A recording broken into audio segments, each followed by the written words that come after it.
I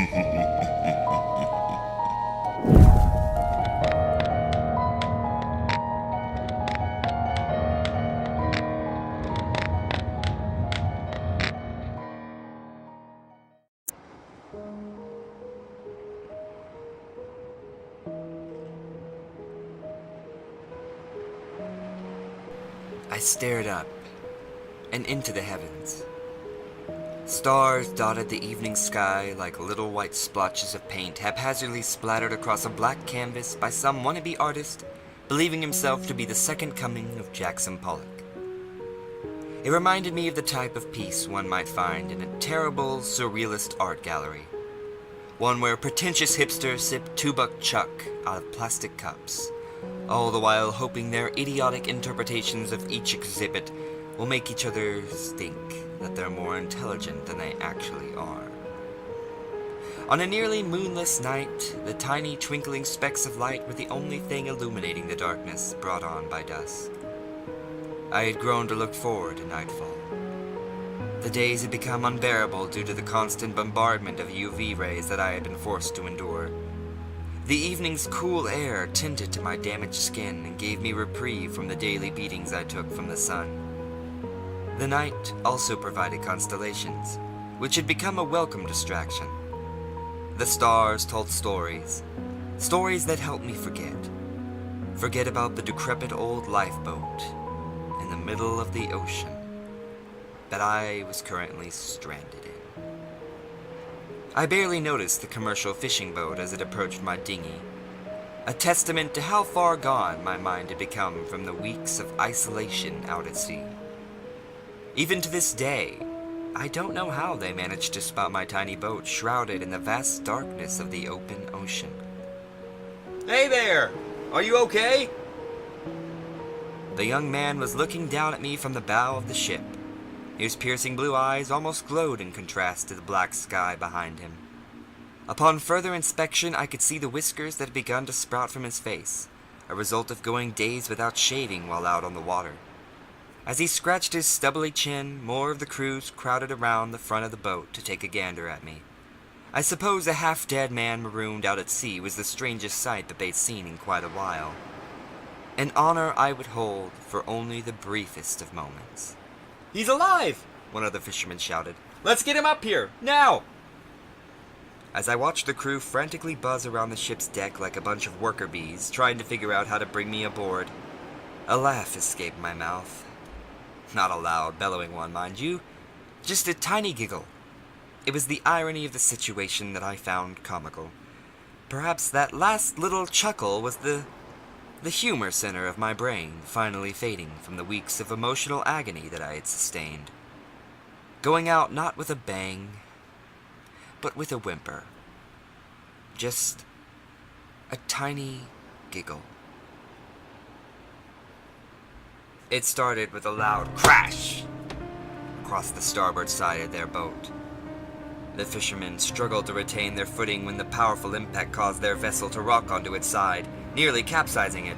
Shouts and expletives streamed from the mouths of the startled sailors as I watched them desperately try to make sense of what had just occurred. Another thunderous clang rose along the side of their ship, and this time it tipped.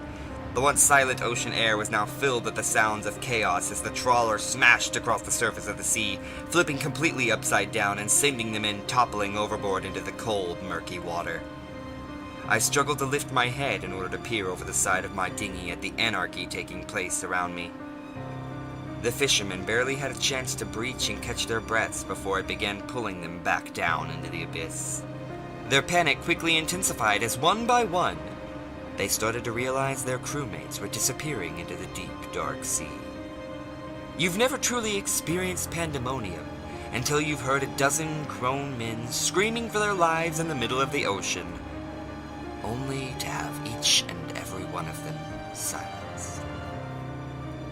The young man who had first greeted me from the ship's bow thrashed and kicked through the water, urgently trying to make his way towards my lifeboat. With salvation mere inches away, he flailed his arms wildly, reaching and grasping with reckless abandon, attempting to grab onto the side.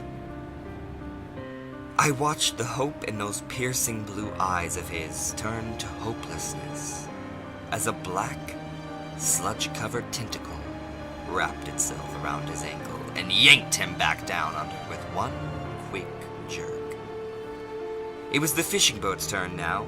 Still submerged, the sea beast easily crumpled the already twisted hunk of metal before sinking it down to the watery graveyard at the bottom of the briny deep. There it would join the countless other vessels that had shared a similar fate. Without warning, the massive creature erupted from the surface of the sea. I wondered briefly if the salty taste of the water that splashed my face when the beast made its appearance stemmed the ocean itself or the blood of the men who died in it. I shut my eyes, hoping not to catch a glimpse of its horrible features. The sound of water trickling around the Leviathan's body as it waded towards my lifeboat caused me to wince in fear. Though my eyes were clenched tight, I could still feel its awful presence as it closed in on me. I gagged and choked as the rancid smell of its hot breath forced its way into my nostrils and down my throat. With a thud, it dropped a mangled human limb across my lap. One of the fisherman's arms, to be precise. It spoke only one word, the same word it had said to me many times before, and the same word it would repeat many times after.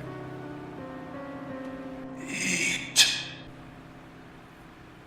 And with that, it slithered back into the sea, leaving me to myself again. I opened my eyes and stared down at the mutilated piece of flesh lying across my sunburnt thighs. For a moment, I was tempted to throw it back overboard, but thought better of that, fearing retaliation from the creature for not listening to its commands. For whatever reason, it seemed to want me alive, but I wasn't about to test its patience.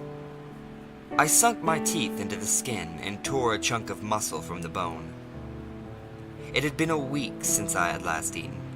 The hunger pains in my stomach helped to subdue the horrors in my mind and made the atrocity of cannibalism slightly easier. I let out a sigh and looked back up to the starry night. I was alone again, and once more only silence reigned over the ocean